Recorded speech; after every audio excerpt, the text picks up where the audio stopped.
Ever seen those bumper stickers that say stuff like government, out of money, out of ideas? Yeah. Or heard politicians talking about the government like it's broke. It seems like everyone's got this idea that government finances are, basically like a household budget. Got to balance the checkbook.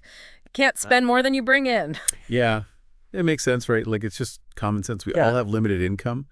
We have to make choices about what we spend. Right, got to make those tough choices. But what if that whole way of thinking is totally wrong when it comes to the government, at least when we're talking about a government that issues its own currency? That's kind of the rabbit hole we're going down in this deep dive. We're looking at this stuff called modern monetary theory, MMT. MMT. We've got some really interesting material to guide us and try to figure out what it all means for government spending and those scary deficits and all that debt we hear about. And here's a thought to kind of blow your mind. What if the government doesn't actually need your taxes to spend money? It's like that moment in the book where the author has this realization and it just flips everything on its head. Oh, yeah. It's one of those foundational ideas that really makes you question everything you thought you knew. Yeah. That's really where this whole MMT thing starts. It starts with this questioning of what they call the household myth. Okay, so let's break it down. This household myth is this idea that, like we were saying, we should think about the government's finances just like our own personal budget. Right. It's like, hey, we got to tighten our belts at home, so the government should too. Politicians just love this analogy. Oh, they use it all the time. Yeah. It makes perfect sense to people. It's all about being responsible and living within your means. We can't just keep spending money we don't have. You hear that all the time. But then MMT comes along and basically says, hold on a second. Unlike you and me, the government actually creates the money it spends. It's not like Theresa May's magic money tree suddenly exists. Right. But the government has this unique power to just issue currency. Exactly. It's a sovereign currency issuer. Countries like the U.S. and the U.K., they're not limited by how much tax revenue they bring in the same way a household is. Think about it. You have to earn money before you can spend it. But the government, it can actually spend first and then collect taxes later. Yeah. And that's because it has control over the whole monetary system. So this is a huge difference. Why do our sources think this household myth is so problematic? Well, for one thing, it makes people think the government just can't afford to do certain things. Like, it limits our imagination for what's possible. Maybe we need better infrastructure, better health care, better education. But this myth makes it seem like those things are just too expensive, even if we actually have all the resources to do them. And then you end up with all these debates about austerity, cutting programs, making things worse, really, when the money could actually be there. So it's not just that the government is different from a household. It's that its spending isn't actually limited by its income in the same way. That's a big deal. But then that raises another question, like, if the government can just create money, what's the point of taxes at all? I'm sure that's the first thing a lot of people are thinking. And actually, it was the first thing the interviewers in one of our sources asked the author. Totally. It's a key question. And the answer is it's not just about funding the government. That's only part of it. Yeah. According to MMT, taxes actually serve a few really important purposes. Okay, like what? Well, first of all, taxes drive the demand for the currency itself. It's this idea called chartalism. Chartalism. Yeah, so historically, governments would create this demand by imposing obligations, like taxes, that could only be paid using their specific currency. So they're saying, hey, you owe us this, and you got to pay us with this stuff we issue. So it's about making people want to use the dollar to actually need it. Right. It's about establishing the currency. Think about it. Without taxes, why would people bother using the government's money? Makes sense. Another really important function of taxes is to control inflation. Right, because if the government's just pumping money into the economy and not taking any out, things are going to get out of control. Exactly. Too much money chasing too few goods leads to higher prices. Taxes help to kind of cool things down. And then the third big reason for taxes, according to MMT, is to redistribute wealth and income. Right, because we've got this huge problem with inequality, and some tax policies actually make it worse, don't they? They do. Like the 2017 tax cuts that mostly benefited the wealthy. But taxes can also be used to make things fairer. Things like progressive income taxes, wealth taxes, inheritance taxes. They can help spread the wealth around a bit more. So taxes aren't really about funding government spending in the way we usually think about it. It's more about managing the economy, controlling inflation, and even addressing inequality. That's a pretty different way of looking at things. Okay, so let's talk about another hot button issue: deficits. We're always being told that deficits are bad, that they're irresponsible, that they're going to ruin the economy. Yeah, that's the message we would get. Deficits are scary. But here's the thing. In countries like the U.S., deficits are actually the norm. The government almost always spends more than it takes in through taxes. It's been going on for decades. So why is everyone so worried about them? Why this obsession with balancing the budget? I think it goes back to that household myth we were talking about. We think of deficits like we're racking up debt on our credit card and that future generations are going to have to pay for overspending. But MMT says we need to look at it differently. They talk about this concept called functional finance. Okay, what's that? So this economist, Abel Lerner, came up with this idea. Basically, he said we should judge government policy based on its outcomes. Does it lead to good things like low inflation, full employment, a fair society? The actual budget balance isn't as important as achieving those goals. So it's about focusing on what works, not just balancing the books. Right. So when someone like Senator Enzi says deficits are evidence of overspending, MMT would say, well, hold on, a deficit is only a problem if it's causing inflation to get out of control. So if prices are stable, then maybe the deficit's not a big deal. Maybe not. The real limit isn't how much money the government has. It's the actual resources in the economy. Things like labor, raw materials, factory capacity. Makes sense. Now, one of the things that was really eye-opening in our research was this idea of sector balances, developed by Wynne Godley. It was a little tricky to wrap our heads around at first, but it really helped us understand deficits in a new light. Yeah, Godley's model is really helpful. It shows how the government's financial position is directly connected to everyone else's. Basically, he says the government's deficit is always equal to the non-government sector's surplus. Okay, so let me see if I get this. There's the government, and then there's everyone else. Households, businesses, the rest of the world. Right. And when the government spends money, it goes into everyone else's pockets. And when it taxes, it takes money out of those pockets. Exactly. So if the government spends more than it taxes, runs a deficit, it's adding to the financial wealth of the non-government sector. So a government deficit is actually putting money into our pockets, collectively, I mean. Exactly. It's a surplus for us. When the government runs a deficit, our savings go up. This totally debunks that idea of crowding out, where people think government borrowing is using up all the available savings and leaving less for businesses to invest. Because the deficit is actually creating those savings. Exactly. Now, to finance those deficits, the government typically issues bonds, like those U.S. Treasury bonds we hear about. Some people think this means the government's borrowing from us and using up our savings. Right. But MMT says that's not really how it works. The government issues these bonds, which are basically like IOUs, but it's also the one providing the money to buy those bonds. It's like they're taking green dollars cash or reserves and giving us yellow dollars treasuries in return. It's just a different form of savings. Right, and it often earns interest. So the total amount of dollar savings in the economy doesn't actually go down. And this helps explain why, during times when the government's running bigger deficits, like during the financial crisis, interest rates actually went down. Exactly.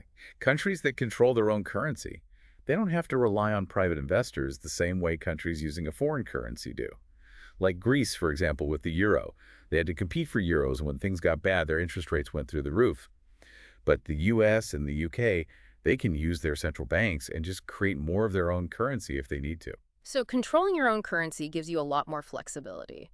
It's really interesting to look back at history, too. One of our sources mentioned that the only time the U.S. actually paid off its entire national debt, back in 1835, it was followed by a pretty bad recession. It's true. And some economists have even found a link between running budget surpluses for too long and then having economic depressions. Basically, when the government takes more money out of the economy than it puts in, it can slow things down. People have less money to spend, businesses sell less. The whole thing can kind of grind to a halt. So maybe a little deficit isn't such a bad thing after all. Maybe not. Okay, Yeah. So we've talked about deficits. But what about the national debt? That number just keeps going up and up. It feels like this huge burden that we're leaving for our kids and grandkids. Yeah. So how does MMT view the national debt? It sees it completely differently. Instead of thinking of it as a burden, it's more like a record of all the money the government has spent into the economy and hasn't yet taxed back. So it's basically our collective savings. Right. It's our savings, but held in the form of U.S. Treasury securities. If you want a Treasury bond, that's part of your wealth. So that debt clock we always see, it's not some countdown to disaster. It's more like a, U.S. dollar savings clock, like our source material calls it. So that big, scary number is actually the total amount of U.S. dollar assets that people, businesses, and even foreign governments are holding. Exactly. And theoretically, a government like the U.S. or Japan could actually pay off their entire national debt overnight without using any taxpayer money. Really? It's called monetization. The central bank could just credit the accounts of everyone who holds those bonds. An economist named Eric Lonergan, he did this thought experiment with Japan, showing how it could be done. But if it's that easy, why don't they just do it? Get rid of the debt and be done with it? Well, it might not be a good idea. It's not really about the money. Remember, those government bonds, they pay interest. If they were all suddenly turned into cash, people would lose that stream of income. So the debt might not be a financial constraint for the government, but it does serve a purpose. It's a form of savings for us, and it provides income. Okay, so it's more complicated than just wiping the slate clean. It's interesting how MMT makes you think differently about these things. Let's talk about another big topic, entitlement programs like Social Security, Medicare, Medicaid. We're always hearing that these programs are going broke, that they're unsustainable, that they're going to bankrupt the country. This is where that deficit myth really gets dangerous. But MMT is very clear. A government that issues its own currency can always meet its obligations. It can't run out of its own money. So the idea that Social Security is going to run out of money, it's just wrong. It's based on that household budget analogy, which doesn't apply here. So the real issue isn't about the money, it's about what? It's about managing real resources. Will we have enough doctors, nurses, hospitals to provide care for an aging population? Will we have enough food, energy, housing for everyone? Those are the real questions. The money can always be there. Right, but what about all the talk about cutting benefits, like that we can't afford to keep paying Social Security at its current levels? There's no inherent financial reason for that to happen. Congress has the power to make sure full benefits are paid. They can always change the law. This crisis rhetoric is often misleading. It ignores the fact that the government can always create the money it needs. Even Alan Greenspan, the former Fed chair, said this to Paul Ryan in Congress. He basically said the government can always pay its Social Security obligations. So it's a political question, not a financial one. Right. And there's this long history of attacks on these kinds of programs, like that welfare queen stereotype. Right. It's often based on resentment, hostility towards government, or just plain misinformation. And this misunderstanding of how government finance actually works, it plays right into those attacks. So what are the real challenges facing these programs? Well, for retirement security, the big problem is wage stagnation and the decline of traditional pensions. Lots of people just aren't saving enough for retirement. And with healthcare, it's about the rising cost of care, the fact that we have a lot of uninsured people, and that our system just isn't very efficient. It sounds like we're focusing on the wrong things. Instead of worrying about money, we should be talking about how to make sure everyone has access to affordable healthcare and a secure retirement. Exactly. Okay, let's switch gears and talk about trade deficits. Oh yeah, trade deficits. Everyone's always saying they're a sign of economic weakness, that America's losing to China or other countries, like it's some kind of scorecard for the global economy. MMT challenges that whole idea too. For a country that issues its own currency, a trade deficit isn't necessarily a bad thing. It really depends on the context. So if the government's doing its job and making sure everyone has a job. Right. If we have full employment, then a trade deficit might not be something to worry about. The real problem with trade deficits is when they lead to job losses. Yeah. And MMT economist Pavlina Cherneva, she's done a lot of work on this. Makes sense. And this is all connected to the history of the gold standard and the Bretton Woods system, which imposed certain restrictions on countries. When Nixon took the U.S. off the gold standard, it actually gave the government more policy freedom. Developing countries often face different challenges because they might have to use foreign currencies for imports, which can be a problem. But for the U.S., those foreign holdings of Treasury securities, they're not a sign of weakness. They're just a result of other countries having trade surpluses with us. So it's not like those countries are doing us a favor by lending us money. They're just holding on to the dollars they've earned. Exactly.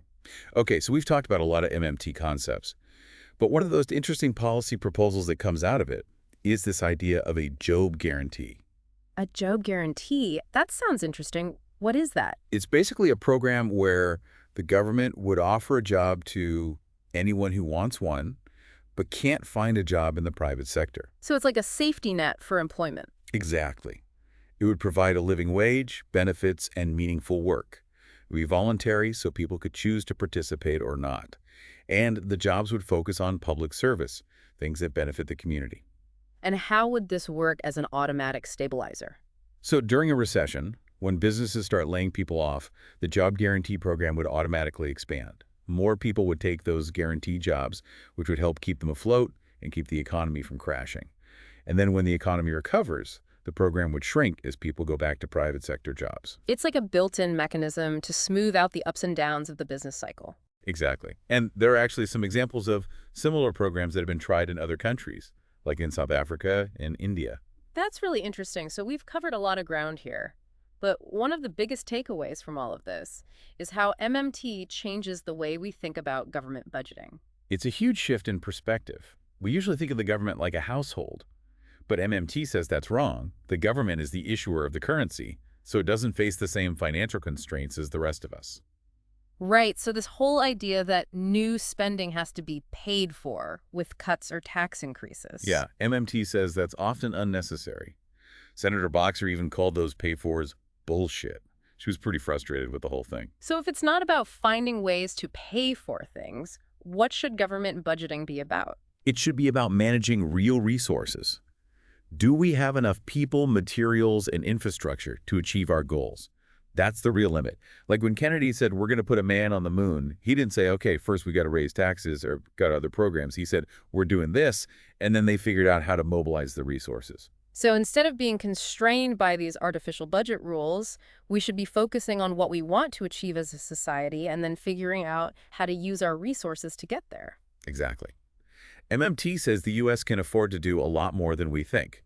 We have the resources. It's just a matter of political will and smart planning. So what have we learned from this deep dive into MMT? It seems like the main takeaway is that it offers a completely new framework for understanding government finance. It challenges all those myths about deficits and debt that we've been told for so long. Right.